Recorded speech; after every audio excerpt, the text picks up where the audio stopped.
I'm in a situation that might be familiar to many of you. I'm filling in for my boss because he can't make it. I've also brought a prop impromptu, and it's someone else's book, not my book. This is Christine's Self-Made City book, and I think that's, if anyone wants to have a look and see what it's actually all about, quite to pass around back to Will. But speaking from the position that Kenneth asked me to contribute from, which is as part of the fairly light on its feet research project that Ash Sackler initiated alongside with the University of Sheffield and Design for Homes, who are, in a cynical way, they're a consultancy for house builders. In a positive way, they're a force for good in the house building industry. They're kind of somewhere between the two. We kind of came up with this idea that there's a lot of noise and buzz around self-building and self-making at the minute, driven politically. Reforming our planning system, for example, makes it more likely, more possible. A specific clause in the National Planning Policy Framework that means councils have a duty to provide all of us with space to build our own homes if we want to and are able to. We can now, as Nick Bowles invited us to, sue our councils if they don't do that. There's a lot of kind of noise about this subject, and the position we took with the project was that we need to, before kind of going gung-ho into this, look around us and see how other people do it. What rich history we have in Britain of self-building and of self-making, and also how people in other countries are doing it or have done it. And that's where we came across Christine's work, with the kind of Baugruppe phenomenon in Germany, principally in Berlin, which is the focus of Christine's book, but also happening in other parts of that country, where groups of people come together to access land, pool their finances, procure a building that is not just there instead of not being there, which is, if you take the view we're not building enough houses in Britain, is one thing that could be achieved by us getting together and building more houses, but also building houses that have superior qualities, so they're more sociable, they're more sustainable, they create more opportunities for interaction.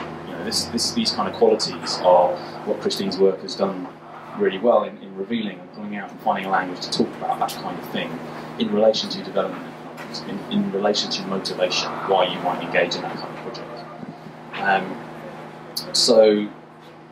I guess I'll mention the project. www.collectivecustombuild.org. There's a short video that kind of stitches a narrative through recent policy developments and things that are making it perhaps more likely, or creating a buzz around this idea right now, kind of in Britain.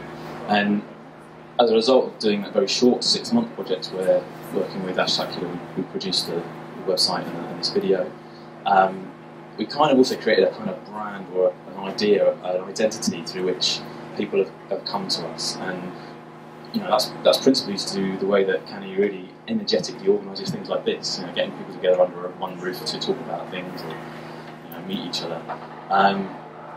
And we're looking still to do more things like that. We ran a trip to Berlin recently where we met up with Christine and also looked at some of these projects firsthand, and I think that's one of the most important things we can be doing. If we're interested, let's not just talk about it, let's go and see things and learn about them and ask questions of the people that did them and find out how we could do them too. And I think that's the kind of thing I'll close on.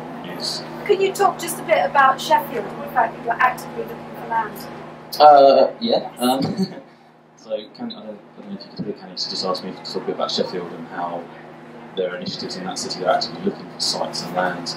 We've got quite an open and proactive council in Sheffield. I should also mention I actually live in London and I commute up there to work. They're kind of, the councils seem to be interested in other ways of doing housing, but perhaps don't have the capacity to proactively set up organisations that will go out, form groups of people, help them meet, help them consolidate their ideas, put them in touch with an architect. That role is perhaps something they don't have the resource or time to do, and so the university is thinking about how it can fill that role, how it can become quite civically engaged. And in London, there's an organisation called Our London that is working with Lewisham Borough, down where we're based with John Broome Architects, that is trying to also fulfil that role. And that's perhaps, to answer some of Harriet's questions, what should we be educating architects for? It might not be architects that necessarily step up and fill that gap, but we certainly need to contribute in our awareness of the construction industry, of a form of practice that has to emerge in order to help people come together or find land or unblock the blockages that there are to people building their own homes. That's fantastic.